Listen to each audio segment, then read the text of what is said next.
اعوذ باللہ من الشیطان اللعین الرجیم بسم اللہ الرحمن الرحیم وصلی اللہ علی محمد وآل بیتہ الطیبین الطاہرین المعصومین۔ بارگاہ ملکوتی امیر المومنین صحن حضرت فاطمۃ الزہراء سرزمین نجف اشرف سے امام مہدی عجل اللہ فرجہ الشریف کی ولادت کی مناسبت سے سلسلہ گفتگو اس سوال تک پہنچا ہے کہ ہم ہر جمعہ دعائے ندبہ پڑھتے ہیں، امام علیہ السلام کو پکارتے ہیں، گریہ کرتے ہیں، اے مہدی برحق آ جائیے، اے ہمارے وقت کے امام ہماری حاجتوں کو اللہ سے پورا کروا دیجئے، لیکن ہمیں کوئی جواب نہیں ملتا، ہماری داد رسی نہیں کی جاتی۔ کیا وجہ ہے کہ ہم دعائے ندبہ کے ذریعے اور دیگر کئی طرح سے توسل کرتے ہیں لیکن ہماری دعا قبول نہیں ہوتی، نہ امام کا ظہور ہوتا ہے نہ ہماری حاجتیں پوری ہو رہی ہیں؟ آخر ماجرا کیا ہے؟ اس سوال کا جواب دینے کے لیے عرض خدمت یہ ہے کہ انسان کی دعا کا پورا نہ ہونا اور کسی بھی امام علیہ السلام کے ساتھ اس کا توسل کرنا اور اس توسل میں اسے کامیابی حاصل نہ ہونا، اس کا معنی یہ نہیں ہے کہ اس کا کوئی فائدہ نہیں ہے۔ کوئی انسان یہ سوچے کہ میرا توسل رائے گاں چلا گیا، میری دعا رائے گاں چلی گئی، یہ شیطانی سوچ ہے جو شیطان بڑے مخفی انداز میں انسان کے دل کے اندر ڈال دیتا ہے تاکہ اللہ اور بندگان خدا کے درمیان رابطے کے سلسلے کو قطع کر دے۔ پھر یہ انسان مایوس ہو کہ اللہ کی بارگاہ میں اسے ہادیان برحق کا وسیلہ نہیں دے گا، توسل نہیں کرے گا، دعا نہیں کرے گا، اس کا رابطہ اللہ سے منقطع ہو جائے گا۔ لہذا یہ سوچ اپنے دل میں نہ لائیے کہ میری دعا قبول نہیں ہو رہی، میری حاجتیں پوری نہیں ہو رہی، امام میری مدد کو نہیں آ رہے تو میں اب اس سلسلے کو ختم کر دیتا ہوں۔ کیوں انسان کی دعا قبول نہیں ہوتی؟ آئیے پیغمبر اکرم صلی اللہ علیہ وآلہ وسلم کے اس انتہائی پیارے کلام کو آپ کے سامنے تلاوت کرتے ہیں۔ پیغمبر اکرم فرماتے ہیں کہ ما من مسلم دعا اللہ سبحانہ وتعالی دعوتا لیس فیہا قطیعۃ رحم ولا اثم۔ جو بھی مسلمان اللہ سبحانہ وتعالی سے دعا مانگتا ہے اور اس کی دعا میں رشتہ داروں سے قطع رحمی اور گناہ کا مطالبہ نہیں ہوتا، نہ تو وہ رشتہ داروں سے قطع رحمی کی دعا مانگتا ہے اور نہ ہی وہ گناہ کی دعا مانگتا ہے، الا اعطاہ اللہ احد خصال ثلاث، اس کی اس دعا کے بدلے میں اللہ اسے 3 خصلتوں میں سے کوئی ایک خصلت عطا کر دیتا ہے۔ اما ان يعجل دعوته، یا تو اس کی مانگی ہوئی دعا فوراً قبول ہو جاتی ہے، وَإِمَّا أَن يُدَخِّرَ لَهُ، یا تو اس کی دعا قبول نہیں ہوتی لیکن اس کو ذخیرہ کر لیا جاتا ہے اور قیامت کے دن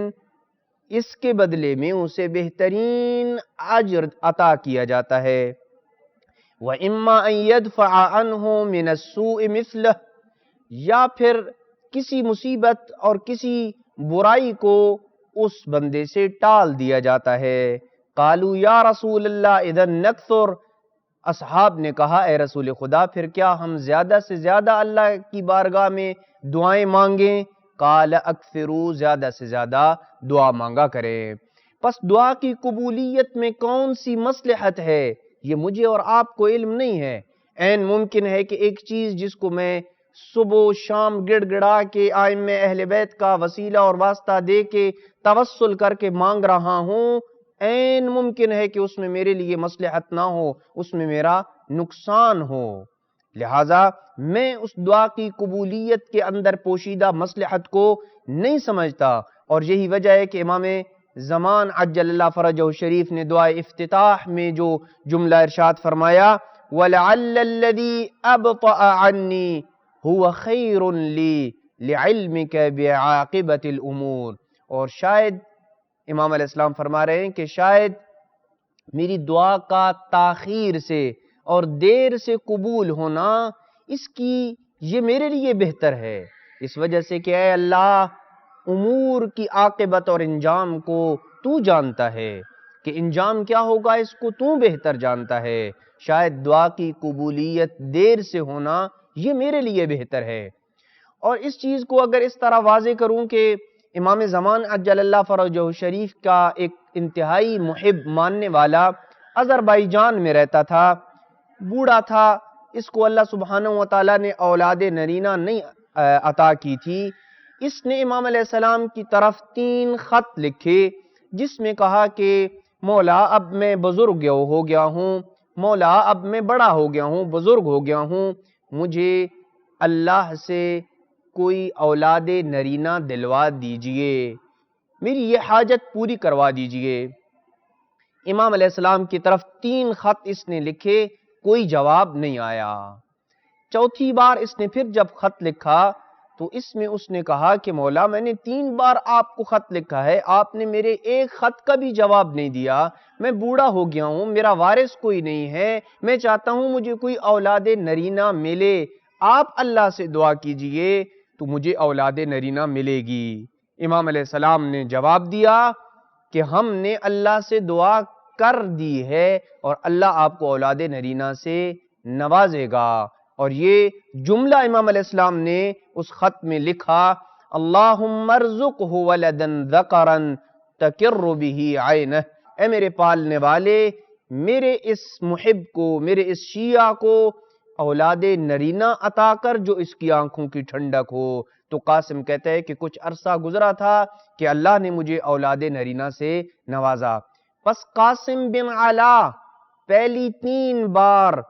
یہ امام علیہ السلام سے مانگ چکا تھا، لیکن امام علیہ السلام نے جواب نہیں دیا۔ امام کا جواب نہ دینا یہ مصلحت خداوندی تھی، کب اس کو اولاد نرینہ عطا ہوگی یہ اللہ جانتا ہے، اس لیے چوتھی بار امام علیہ السلام نے جواب دیا کہ اب تمہیں اولاد نرینہ نصیب ہوگی۔ کہیں ہمارا حال بھی قاسم بن علا جیسا تو نہیں ہے کہ ہم امام علیہ السلام سے مانگ رہے ہیں، ہم مانگنے میں جلدی کر رہے ہیں کہ ہماری دعا جلد قبول ہو، لیکن کب قبول ہوگی اس کے اندر قبولیت کی شرائط موجود ہیں یا نہیں، قبول ہونے میں مصلحت ہے یا نہیں، یہ اللہ کی ذات بہتر جانتی ہے۔ اسی وجہ سے ہمیں اللہ سے یہ مانگنا چاہیے کہ اے اللہ تجھے مادی برحق کا واسطہ جو میرے لیے تیری ذات بہتر سمجھتی ہے اسے میرے لیے قبول فرما۔ وصلی اللہ علی محمد وآل بیتہ الطیبین الطاہرین المعصومین۔